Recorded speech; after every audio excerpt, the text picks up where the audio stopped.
자유는 당신이 생각하는 자가 아니라는 걸 깨달을 때 시작됩니다. 생각하는 자를 관찰하기 시작하는 순간 더 높은 수준의 의식이 깨어납니다. 그러면 당신은 생각 너머에 거대한 알매 영역이 있다는 걸 깨닫게 됩니다. 당신은 깨어나기 시작합니다. 오늘 소개할 책은 에크하르트 톨레의 이 순간의 나라는 책입니다. 에크하르트 톨레의 이름은 중세 기독교 신비주의자 마이스터 에크하르트를 너무너무 존경해서 자신의 이름에 에크하르트라는 말을 붙였어요. 달라이라마 팁낫한과 더불어서 21세기를 대표하는 영적 지도자로 알려져 있습니다. 에크하르트 톨레가 지금 이 순간을 살아라 라는 책을 내고 많은 사람들에게 어떻게 구체적으로 수행을 하면 되는지, 명상을 하면 되는지 그 방법을 좀 알려달라라는 요청을 많이 받았다고 해요. 그래서 쓰게 된 책이 바로 이 책입니다. 이 순간의 나라는 책은 전체적으로는 지금 이 순간을 살아라는 책을 조금 더 부연 설명하고 그 내용을 반복한 내용이긴 한데 중간중간 독서 명상하기에 좋은, 반복해서 읽고 사색하고 명상하기에 좋은 명언들이 담겨져 있어요. 오늘 낭독할 부분은 이 책의 첫 번째 장, 지금 이 순간의 의미를 낭독하도록 하겠습니다. 지금 이 순간의 의미. 자유가 시작되는 순간.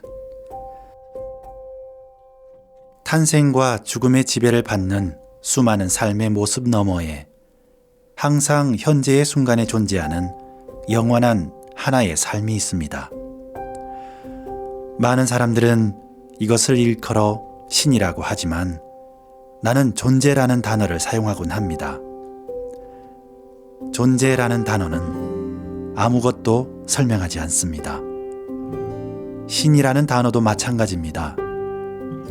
그러나 신이라는 말은 너무 오랜 기간 동안 잘못 사용된 까닭에 우리는 그 말을 듣는 순간 특정한 이미지를 떠올리게 되었고 그것은 닫힌 개념이 되어버렸습니다. 반면에 존재라는 말은 열린 개념이라는 장점이 있습니다. 그것은 눈에 보이지 않는 무한함을 유한한 실체로 축소하지 않습니다. 존재라는 단어에서 어떤 정신적 이미지를 떠올릴 수는 없습니다. 그것은 당신의 존재 그 자체이자 본성이며 그것을 느끼는 순간 당신은 바로 존재에 다가갈 수 있습니다. 이것은 존재라는 단어를 실제로 경험하기 위한 작은 단계일 뿐입니다. 존재는 형태 너머에만 있지 않으며 모든 형태의 깊은 곳에 자리하고 있습니다. 존재는 눈에 보이지 않는 본질, 영원히 소멸하지 않는 그 무엇입니다. 이는 존재는 당신의 가장 깊은 자아이며 지금 이 순간 당신이 존재에 다가갈 수 있다는 것을 의미합니다. 그러나 마음으로 그것을 붙잡으려고 하지 마십시오. 이해하려고도 하지 마십시오. 오직 마음이 고요해지는 순간에만 우리는 존재를 알 수 있습니다. 현재에 머물며 지금 이 순간에 온전히 집중할 때 존재를 느낄 수 있습니다. 존재란 정신적으로 이해할 수 있는 것이 아닙니다. 존재에 대한 인식을 되찾고 느낌, 자각의 상태에 머무는 것이 바로 깨달음입니다. 깨달음이라고 하면 우리는 초인들이 도달하는 경지를 떠올립니다. 에고는 우리가 그렇게 받아들이기를 바랍니다. 그러나 깨달음은 그저 존재와 하나됨을 느끼는 자연스러운 상태입니다. 깨달음은 헤아릴 수도 파괴할 수도 없는 그 무엇, 본질적으로는 당신이지만 당신보다 훨씬 위대한 무언가와 연결된 상태입니다. 이름과 형태 너머에 있는 당신의 진정한 본질을 발견하는 것입니다. 존재와 연결되어 있음을 느끼지 못하면 자신은 물론이고 주변의 세계와 분리되어 있다는 환상이 생겨납니다. 그러면 의식적이든 무의식적이든 스스로를 고립된 파편으로 인식하게 됩니다. 두려움이 생겨나고 안팎의 갈등은 일상이 됩니다. 존재와의 연결을 방해하는 가장 큰 걸림돌은 마음과 자신을 동일시하는 것입니다. 그리고 이것은 우리에게 끊임없이 생각을 하도록 강요합니다. 생각을 멈추지 못하는 건 끔찍한 고통입니다. 그런데 대부분의 사람들이 이런 고통을 겪고 있는 까닭에 우리는 고통을 실감하지 못하고 그것을 당연하게 여깁니다. 정신적 소음과도 같은 생각에 지속적으로 시달리다 보면 존재와 분리될 수 없는 내면의 고요함을 발견하지 못합니다. 뿐만 아니라 마음이 만들어낸 거짓 자아가 생겨나면서 두려움과 고통의 그림자를 들이웁니다. 마음과 자신을 동일시하면 생각의 장막이 드리워집니다. 개념, 표식, 이미지, 말, 판단, 정의와 같은 생각의 활동이 만들어낸 이 장막은 모든 진실한 관계를 차단합니다. 그것은 당신과 자신 사이를, 당신과 동료 사이를, 당신과 자연 사이를, 당신과 신 사이를 가로막습니다. 이 생각의 장막 때문에 당신은 스스로 다른 것과 완벽히 분리되어 있다는 환상을 갖게 됩니다. 그리고 각각 분리되어 있는 형상과 신체적 외형의 밑바닥에서 그 모든 것들이 하나로 연결되어 있다는 본질적인 사실을 잊게 됩니다. 마음은 올바르게 사용하면 훌륭한 도구가 됩니다. 그러나 잘못 사용할 경우 마음은 엄청난 파괴력을 갖습니다. 사실 더 정확하게 말하면 마음을 잘못 사용한다고 할 수도 없습니다. 보통 당신은 마음을 전혀 사용하지 않으니까요. 오히려 마음이 당신을 이용하고 있습니다. 이것은 일종의 질병입니다. 당신은 마음이 곧 자신이라고 믿고 있습니다. 미처 깨닫지 못한 사이에 도구에 불과한 마음에게 소유당하는 셈입니다. 그리고 당신을 소유하는 실체가 곧 당신 자신이라고 생각하는 겁니다. 자유의 출발점은 당신 자신이 소유하는 실체, 즉 생각하는 사람이 아니라는 걸 깨닫는 순간입니다. 이것을 깨닫게 되면 당신은 그 실체를 관찰할 수 있습니다. 그리고 생각하는 사람을 관찰하기 시작하는 순간 더 높은 수준의 의식이 깨어납니다. 그러면 생각 너머에 거대한 알매 영역이 있으며 생각은 그 알매 영역에서 아주 작은 부분일 뿐이라는 걸 깨닫게 됩니다. 그리고 아름다움, 사랑, 창조력, 기쁨, 내면의 평화 같은 정말로 중요한 모든 것들이 마음 너머로 솟아오르는 것을 느낍니다. 당신은 깨어나기 시작합니다. 마음으로부터 자유로워지기. 다행스러운 것은 당신 스스로 마음으로부터 자유로워질 수 있다는 것입니다. 마음에서 벗어나는 것이야말로 유일하고 진정한 자유입니다.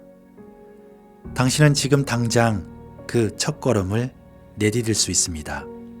머릿속의 목소리에 귀 기울이세요.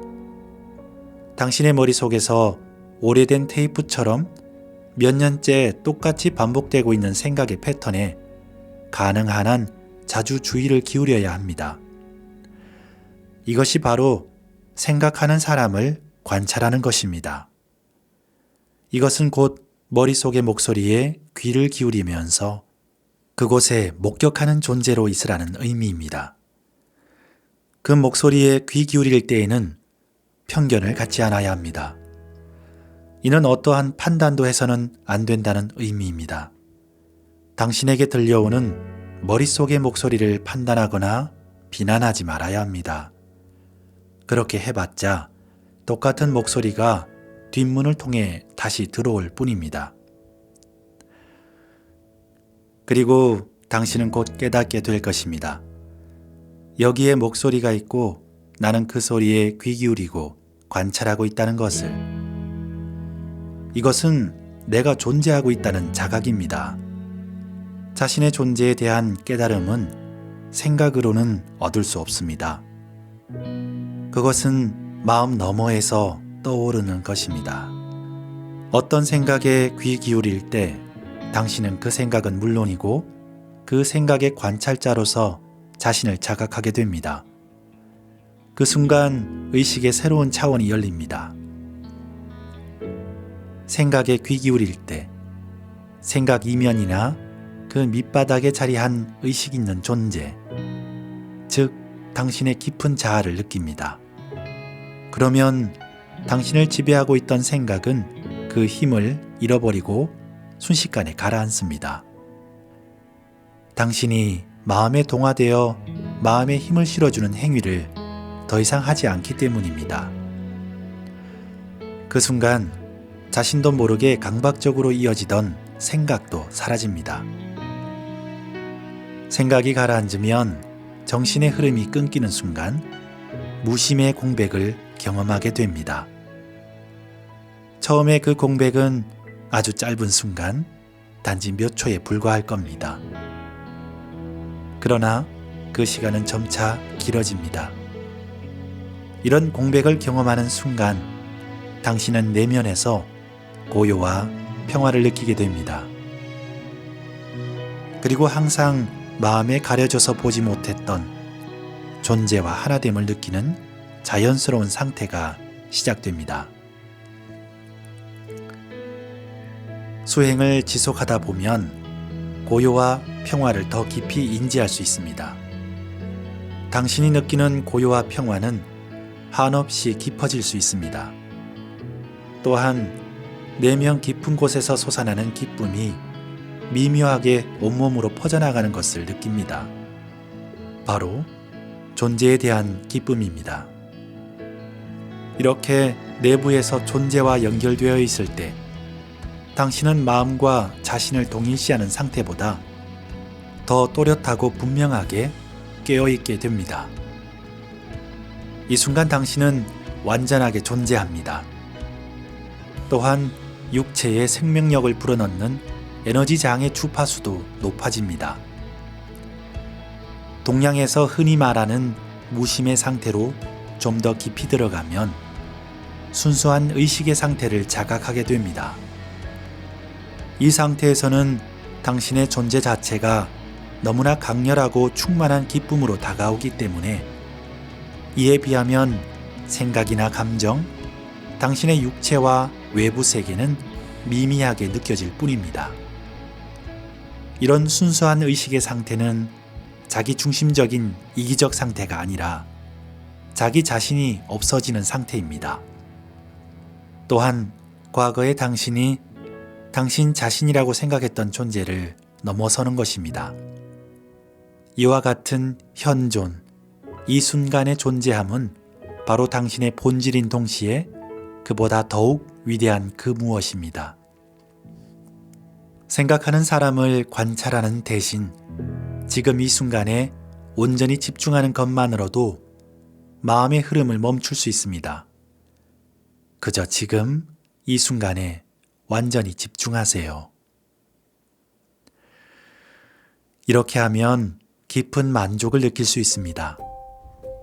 그리고 의식을 마음의 활동으로부터 멀리 떼어놓고 극도로 또렷하게 깨어있지만 생각은 하지 않는 무심의 공백이 생깁니다.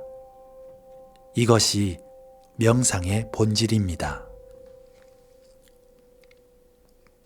일상생활에서 늘 하던 행동을 하되 그 행동의 모든 주의를 집중하는 것만으로도 수행을 할 수 있습니다. 그저 목적을 위한 수단에 불과한 평범한 행동이 그것에 집중하는 순간 그 자체가 목적이 됩니다.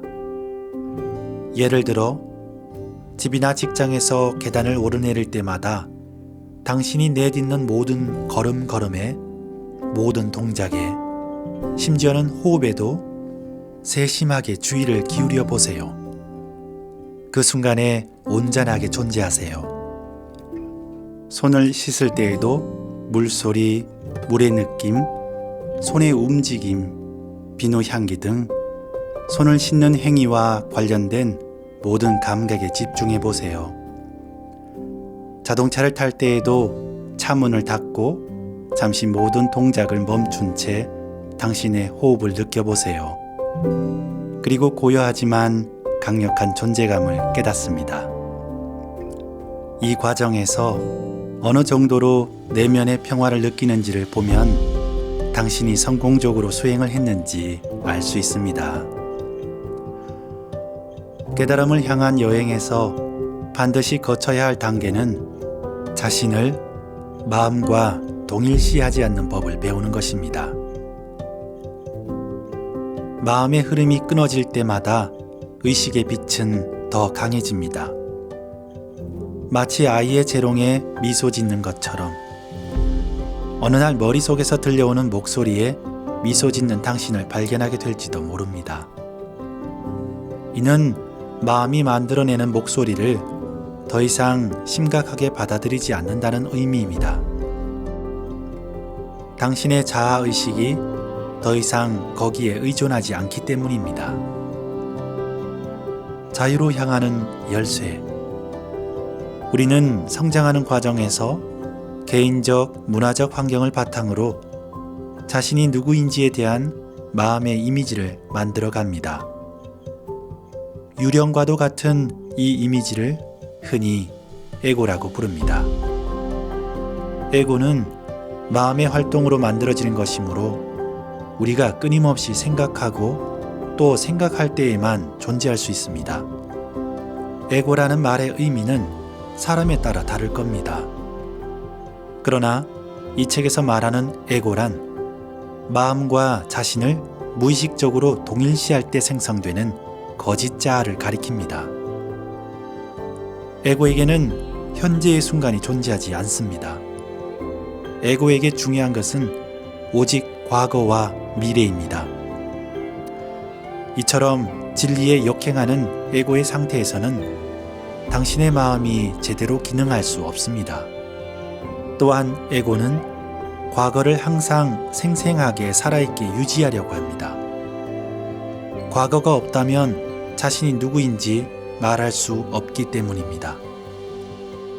그리고 끊임없이 자신을 미래에 투영하면서 지속적으로 생명을 유지하고 그 속에서 해방감이나 성취감을 얻고자 합니다.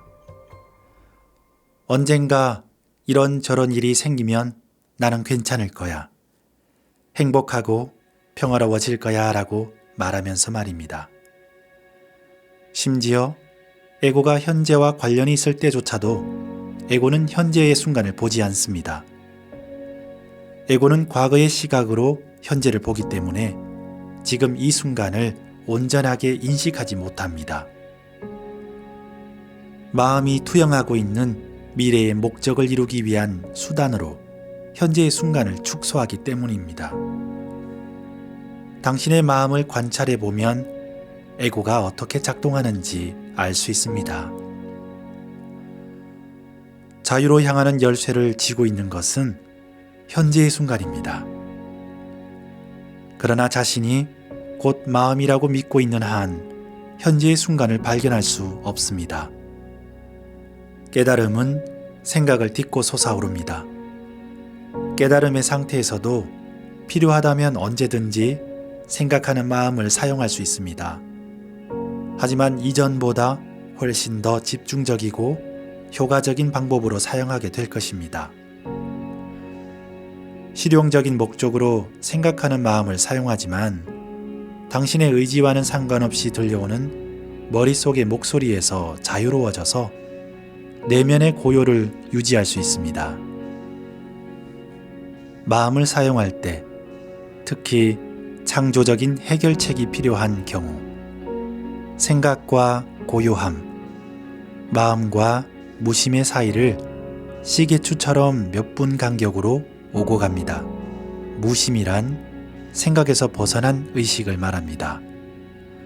오직 이와 같은 방식으로만 생각은 진정한 힘을 발휘할 수 있고 창조적으로 생각할 수 있습니다. 더 넓고 광대한 의식의 영역과 더 이상 연결되어 있지 않을 때 생각은 그 자체로는 아무런 결실도 없는 파괴적인 것으로 변화합니다. 감정을 지켜보는 자. 여기서 말하는 마음이란 단순히 생각을 의미하는 것이 아닙니다.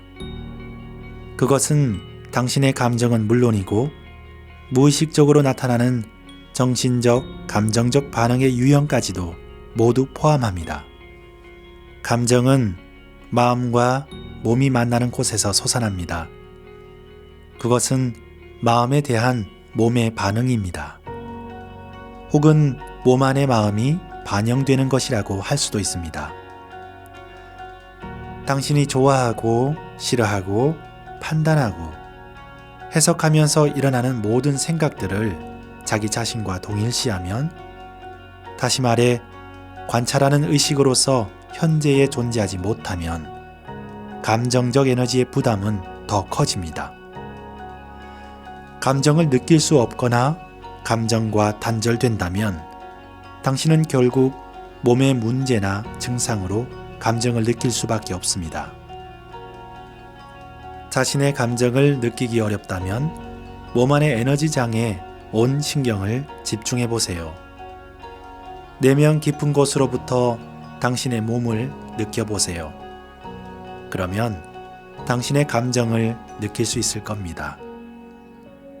정말로 당신의 마음을 알고 싶다면 당신의 몸을 들여다보세요. 몸은 언제나 당신의 마음을 충실하게 반영하고 있습니다. 당신의 몸 안에서 일어나는 감정을 느껴보세요. 생각과 감정 사이에 갈등이 벌어지고 있다면 생각은 거짓이고 감정이 진실입니다. 하지만 그것은 당신이 누구인지에 대한 절대적인 진실이 아닌 그 순간 당신의 마음 상태에 대한 상대적인 진실입니다. 어쩌면 생각으로는 무의식적인 마음의 활동을 자각할 수 없을지 모릅니다. 마음의 활동은 항상 어떤 감정으로 몸에 나타납니다. 그래서 그것을 자각할 수 있는 것입니다. 이런 식으로 감정을 바라보는 건 앞에서 이야기한 생각에 귀 기울이거나 생각을 바라보는 것과 같습니다. 한 가지 차이점이 있다면 생각은 머릿속에 있는 반면 감정은 강력한 물리적 요소를 가지고 있는 까닭에 주로 몸에서 느껴진다는 점입니다. 그래서 당신은 감정의 지배를 받지 않으면서도 감정이 몸에 머물 수 있도록 하는 것입니다. 당신은 더 이상 감정이 아닙니다. 당신은 관찰자이며 목격하는 존재입니다. 이런 연습을 하다 보면 내면의 무의식 상태로 있는 모든 것이 의식의 빛속으로 모습을 드러낼 것입니다.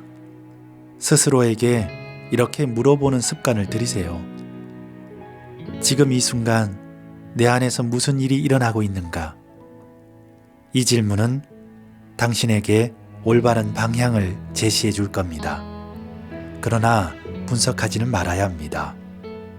그저 바라보세요. 내면에 집중하세요. 감정의 에너지를 느껴야 합니다. 만약 어떤 감정도 느껴지지 않는다면 내면의 에너지장에 더 깊이 집중합니다. 그것이 존재로 들어가는 입구입니다. 커피가 다 식어버렸네. 여러분 어떠셨나요? 에크하르트 톨레가 신을 대신해서 사용하는 존재, 마르틴 하이데거가 경이라는 근본 기분을 통해 만나는 존재, 에크하르트 톨레와 하이데거가 존재에서 하나로 만나는 것처럼 철학과 영성, 그리고 언젠가는 과학도 하나에서 만나게 될 것이라고 저는 믿고 있습니다. 에크하르트 톨레의 글은 모든 문장이 정말 순박해요. 스스로가 명상을 통해서 직접 체험한 내용을 아주 수수하게 표현합니다. 그래서 저는 이 책이 더 감동적인 것 같아요. 에크하르트 톨레의 이 순간의 나, 이 책도 꼭 한번 읽어보시기를 권해드리겠습니다. 오늘 하루도 힘내세요. 나를 깨우는 시간, 나른함을 깨우는 시간, 오후의 책방이었습니다. 너무너무 좋다.